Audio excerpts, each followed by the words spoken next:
अस्सलाम वालेकुम नाज़रीन, मैं हूं समी इब्राहिम। बड़ा अहम फ़ैसला वज़ीर-ए-आज़म हाउस की तरफ से पाकिस्तान फ़ौज के सरबराह जनरल क़मर जावेद बाजवा को 3 साल के लिए दोबारा आर्मी चीफ़ अपॉइंट कर दिया गया। इस फ़ैसले से सफ़े मातम बिछ गई है भारत में। भारतीय बड़े परेशान हैं। इसलिए परेशान है कि फ़रवरी में जिस वक्त भारत ने पाकिस्तान की तरफ मैली आंख से देखा था, अपने तैयारे यहाँ पर भेजने की कोशिश की, बॉम्ब गिराए थे, तो पाकिस्तान आर्मी ने टारगेट लॉक किए और ये बताया भारत को कि हमारे अंदर इतनी हिम्मत है कि हम आपको जवाब दे सकें। आंखों में आंखें डालकर उन्होंने भारत के साथ उस वक्त वो गुफ्तगू की थी। और फिर अब कश्मीर के मसले पर जिस तरह वो इमरान खान साहब प्राइम मिनिस्टर पाकिस्तान के साथ खड़े हुए और पाकिस्तान की फ़ौज ने एक बाकायदा तौर पर एक सिचुएशन जो है उसको इस तरह कामयाबी हासिल की कि सलामती कौंसिल का इजलास हुआ। पाकिस्तान की फ़ौज ने, पाकिस्तान की सियासी क़यादत ने यकसू होकर ये पूरी दुनिया को ये मैसेज दिया कि कश्मीर के मसले पर कंप्रोमाइज़ नहीं होगा। और ये कह दिया जनरल क़मर जावेद बाजवा ने कि सीसा पिलाई हुई दीवार होगी पाकिस्तान की फ़ौज, कश्मीरियों के साथ हम खड़े हैं। और फिर जनरल आसिफ गफूर का ये बयान कि न्यूक्लियर फ्लैश पॉइंट है पाकिस्तान, एक बड़ा भरपूर मैसेज दिया। तो इसलिए ये जो फ़ैसला हुआ, ये जो ऐलान हुआ, भारत के तो इससे बिल्कुल आज नींदें हराम हो गई उनकी कि ये मामला जो है ये तो बिगड़ने जा रहा है।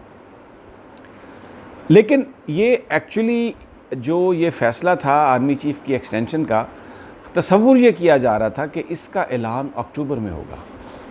बड़ा सवाल ये है कि ये फ़ैसला अभी क्यों कर दिया गया। उसकी वजह जो हमें ज़राए से मालूम हुई, उसकी वजह ये है कि एक बहुत बड़ी साजिश तैयार की जा रही थी, जिसमें पाकिस्तान फ़ौज और वज़ीर-ए-आज़म इमरान खान के दरमियान गलतफ़हमी पैदा करने की कोशिश थी। एक लड़ाई कराने की साजिश की जा रही थी। और वो किस तरह से कि आम गुफ्तगू ये की जा रही थी कि एक्सटेंशन का तो फ़ैसला हो गया था, लेकिन अब उसमें कुछ लोग रुकावट डाल रहे हैं। और उसमें नाम किसका आ रहा था? जुल्फ़ी बुखारी का। जुल्फ़ी बुखारी कौन है? प्राइम मिनिस्टर इमरान खान के इंतहाई करीबी साथी हैं। ओवरसीज़ पाकिस्तानी के मामले पर वो एडवाइज़र हैं इमरान खान साहब के, काबीना का हिस्सा है। उनके हवाले से ये बात आ रही थी कि जी जुल्फ़ी बुखारी साहब मुखालफत कर रहे हैं आर्मी चीफ़ के एक्सटेंशन की। अब फिर बहुत सारे लोग साथ ये कहते थे कि जुल्फ़ी बुखारी तो एक यंग आदमी है, पाकिस्तान की पॉलिटिक्स को भी इतना नहीं पता, डायनामिक्स को भी इतना नहीं जानते। तो ये फिर ये एक साथ में लुकमा दिया जाता था कि शायद ये इमरान खान साहब हैं जिनकी वो ज़बान बोल रहे हैं। यानी आप ये तसव्वुर करें, ये एक साजिश तैयार की गई, ये बताने की कोशिश की जा रही थी कि जुल्फ़ी बुखारी इमरान खान की बोली बोल रहे हैं और इमरान खान आर्मी चीफ़ को एक्सटेंशन नहीं देना चाहते, वो किसी नए बंदे को आर्मी चीफ़ के तौर पे लाना चाहते हैं। तो मकसद क्या था कि आर्मी चीफ़ और हुकूमत के ख़िलाफ़ ताल्लुकात को ख़राब किया जाए। अच्छा, एक और वजह भी थी। अमूमी तौर पर यह होता है कि जब भी कोई चीफ़ रिटायर होता है तो ये जो प्रोसेस है उनका रिटायरमेंट का, ये 3-4 महीने पहले शुरू हो जाता है। इसलिए कि आर्मी चीफ़ ने मुख्तलिफ़ गैरिजन्स में जाना होता है, कोर्स में जाना होता है, वहाँ पर अलविदाई तकरीबात होनी होती हैं। तो अभी ये वो टाइम था कि अगर जनरल क़मर जावेद बाजवा ने आगे कंटिन्यू नहीं करना तो फिर वो अपनी उन अलविदाई तकरीबात में जाते। लेकिन आप ख़ुद सोचें, क्या ये जो हालात हैं इस वक्त, ये इस बात की इजाज़त दे रहे थे कि आर्मी चीफ़ अलविदाई तकरीबात करें, जबकि LOC पर जंग की सी सूरत हाल है। और ये तो ख़बरें आ नहीं रही, वहाँ पर तो इतनी शदीद शेलिंग हो रही है, इतनी शदीद आपस में वो झगड़ा है LOC पर कि तसव्वुर नहीं किया जा सकता इस तरह की अलविदाई तकरीबात का। तो इस सारी सूरत हाल की वजह से पाकिस्तान ये भी मौका नहीं देना चाहता था कि किसी भी तरह कोई ट्रांजिशन में कहीं कोई भूल हो जाए, कहीं कोई ऐसी गलती हो जाए कि जिसका फ़ायदा दुश्मन उठा ले। क्योंकि पाकिस्तान तो ये कह चुका है कि हम आखिरी हद तक जाएंगे। और भारत की तरफ से क्या आ रहा है बयान कि जी हम जो पाकिस्तान के इलाके, जो आज़ाद कश्मीर है, हम उस पर भी कब्ज़ा करेंगे। अब हम जो मुज़ाकरात करेंगे वो उसके लिए करेंगे, क्योंकि सलामती कौंसिल ने जो मीटिंग हुई वहाँ पर जो गुफ्तगू चाइनीज़ एम्बेसडर ने की, जो कौंसिल के अंदर मीटिंग हुई, फिर जिस तरह रशिया ने आकर कश्मीर के मामले को इंटरनेशनलाइज़ किया और उसको डिस्प्यूट करार दिया, वो तो भारत के मुंह पर एक जन्नाटेदार थप्पड़ था। भारतीय तो इस किसी भी जो पोजीशन है या सिचुएशन है उसको फ़ायदा उठाने के लिए वो तो प्लानिंग करके बैठे हुए हैं।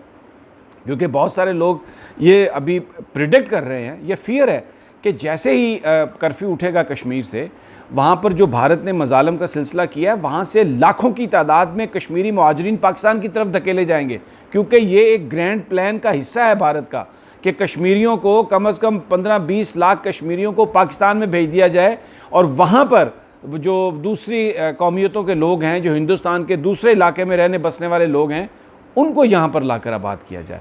तो पाकिस्तान की फ़ौज तो उन मामलात को हैंडल करने के लिए बैठी हुई है। तो इसमें जो ये इस तरह की कंट्रोवर्सी, तो इसलिए ये फ़ैसला किया गया। और दूसरा इसका जो एक बड़ा अहम पहलू है, अफ़गानिस्तान के साथ पाकिस्तान, अमेरिका के साथ जो मुज़ाकरात हैं तालिबान के, उनको पाकिस्तान लेके आया तालिबान को मुज़ाकरात की टेबल पर, और ये मुज़ाकरात कराने में पाकिस्तान की फ़ौज का एक बहुत बड़ा किरदार है। अब जब कोई भी एग्रीमेंट होता है, तवक्को ये की जा रही है कि सितंबर में वो अफ़गान मुआहदा हो जाएगा, जिसके तहत अमरीकी फ़ौजें अफ़गानिस्तान से निकलेंगी। तो ये जो एग्रीमेंट होगा, ये इसके एग्रीमेंट के करवाने में पाकिस्तान की फ़ौज ने, जनरल कमर जावेद बाजवा ने एक बड़ा अहम रोल अदा किया। इस एग्रीमेंट को इम्प्लीमेंट कराने के लिए गारंटर कौन होगा? ये सारा मामला तो किया जनरल कमर जावेद बाजवा ने और उनकी टीम ने। तो इसलिए ये निहायत ज़रूरी है कि अफ़गानिस्तान के अंदर जो भी इस वक्त एग्रीमेंट होगा, उस पर जो मरहलावार उस पर जो इम्प्लीमेंटेशन होगी, वो करवाने के लिए पाकिस्तान फ़ौज का वो सरबराह मौजूद हो जिसने ये सारा एग्रीमेंट करवाया, जिसने सारे मुज़ाकरात को देखा, और जिसको ये पता है कि कौन सा फ़रीक क्या कह रहा है, किस फ़रीक के साथ क्या कमिटमेंट है।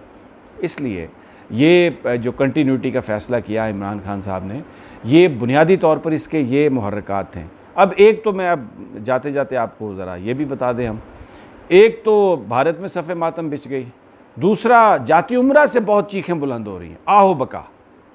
और जो जरदारी साहब हैं वो तो गिर गए हैं, बताया जा रहा है अडयाला जेल में।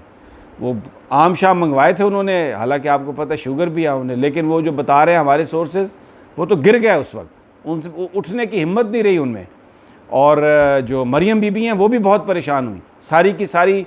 अब ये जो पॉलिटिक्स है, APC तो खैर आज बिल्कुल वो तो ख़त्म हो गई अपोजिशन, उसमें ना शहबाज शरीफ साहब गए, ना बिलावल भुट्टो गए, उसकी अहमियत को तो ख़ुद उन्होंने ख़त्म कर दिया। लेकिन अपोजिशन ये जो बयानियाँ दे रही थी, मरियम नवाज़ साहबा, नवाज़ शरीफ साहब, बिलावल भुट्टो साहब, ये इंतहाई शदीद परेशान है इस वक्त कि ये जनरल कमर जावेद बाजवा इनकी जो कंटिन्यूटी है, क्योंकि ये तो डेमोक्रेसी पे बिलीव करते हैं, ये तो बिल्कुल चाहते ही नहीं है कि कोई गैर जमहूरी हरबा हो, और ना ही करप्शन के हवाले से ये कोई नरम रवैया रखते हैं। ये तो कह चुके हैं प्राइम मिनिस्टर इमरान खान को कि करप्ट लोगों के साथ डील करने में जो आपको मदद चाहिए, एक करप्शन से माशरे को पाक करने के लिए जो आपको मदद चाहिए, पाकिस्तान की फ़ौज वो मदद देगी। तो ये जो आज का फ़ैसला है, ये इस लिहाज से बड़ा खुशाइंद है।